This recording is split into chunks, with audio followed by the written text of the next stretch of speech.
Bonjour, notre leçon d'aujourd'hui est la bande dessinée. Dans notre présentation, on aura l'occasion de connaître tout le lexique qui se rapporte à la bande dessinée.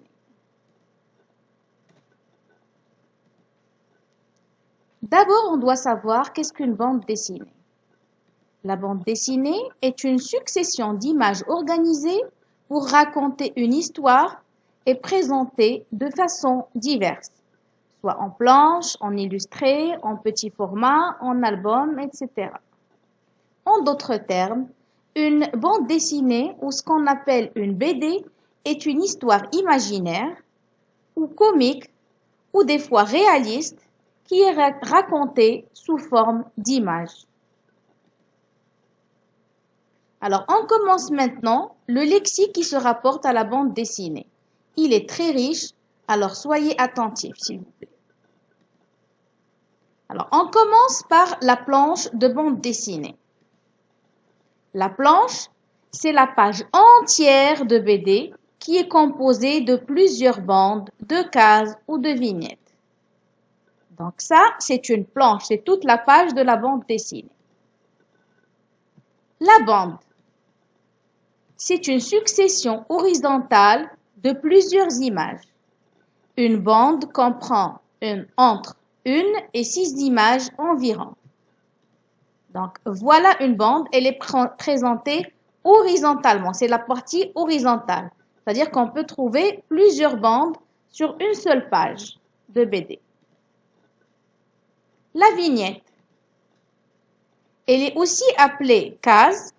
C'est une image d'une bande dessinée qui est délimitée par un cadre.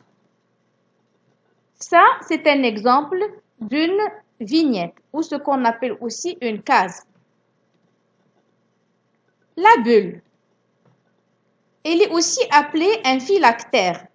C'est une forme variable qui, dans une vignette, contient les paroles ou les pensées des personnages reproduites au style direct, c'est-à-dire qu'on est en train de dialoguer entre des personnages.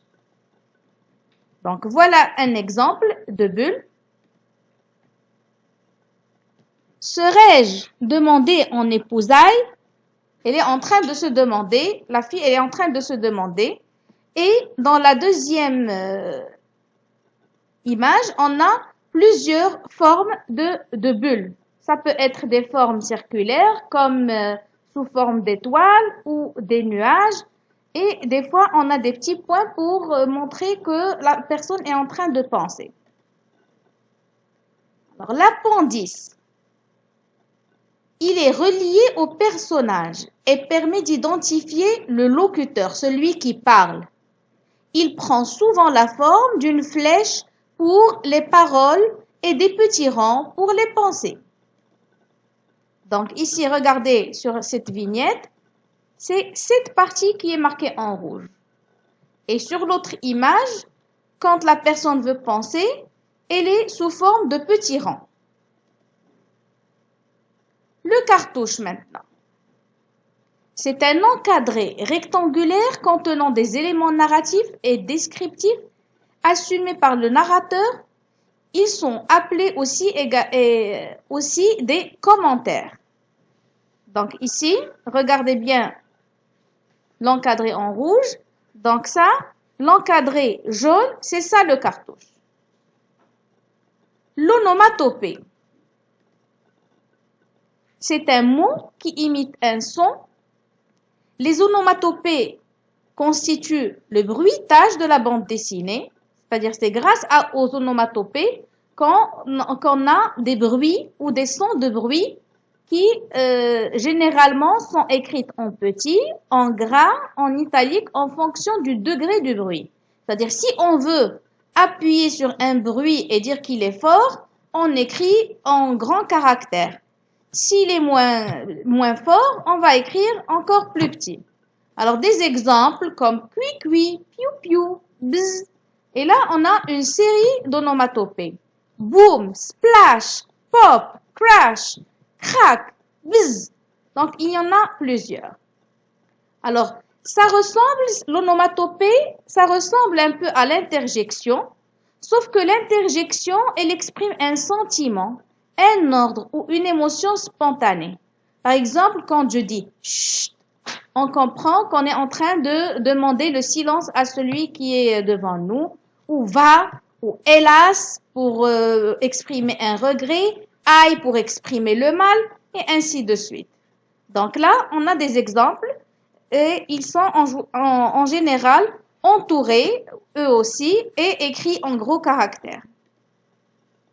Alors, l'idéogramme, c'est une icône, un symbole ou un petit dessin exprimant une pensée ou un sentiment. Par exemple, regardez ce jeune homme, il a une ampoule sur la tête. C'est pour dire quoi? C'est pour exprimer au lecteur qu'il a une idée ingénieuse qu'il veut réaliser, par exemple. Alors, la typographie ou le lettrage, c'est la manière dont le texte est exprimé et il est imprimé, c'est-à-dire la forme de caractère, l'épaisseur, la disposition. Tout ça, on l'appelle la typologie ou le lettrage. Alors, passons maintenant aux plans. Les plans en bande dessinée, il s'agit dans une seule image de la façon de représenter le sujet. Il est vu à des distances diverses, permettant de voir une plus ou moins grande partie du sujet et produisant des effets variés. On peut avoir le plan d'ensemble. C'est une vue d'ensemble, c'est une vue qui est de très loin, avec une prédominance du décor, des détails, des personnages qui sont très réduits. C'est-à-dire on voit tout de loin. Regardez bien ici l'image, c'est-à-dire qu'on voit un peu de loin et on ne donne pas les détails vraiment sur les personnages. Il y a aussi le plan général. C'est une vue d'ensemble, mais de moins loin. Le décor est important, mais les détails sont plus visibles et les personnages moins petits. Donc ici, on a essayé de montrer un peu plus les personnages et on a agrandi pour que les choses soient plus visibles. Et le décor et les personnages. Le plan moyen, on l'appelle aussi un plan en pied, il cadre les personnages en entier et il précise l'action. Donc vous voyez ici sur cette vignette, on a la fille qui est en train de s'exprimer, on voit son expression et en même temps, on voit aussi ce qu'il y a derrière, mais on accentue surtout sur les personnages. Alors le plan rapproché, les personnages sont vus de près, ils sont coupés à la ceinture. Il met l'accent sur l'expression psychologique. Alors regardez bien cette image. L'image, elle est prise et elle est coupée au-dessus de la ceinture et on est en train de voir clairement son expression et même l'expression du gorille. Le gros plan maintenant, le décor disparaît.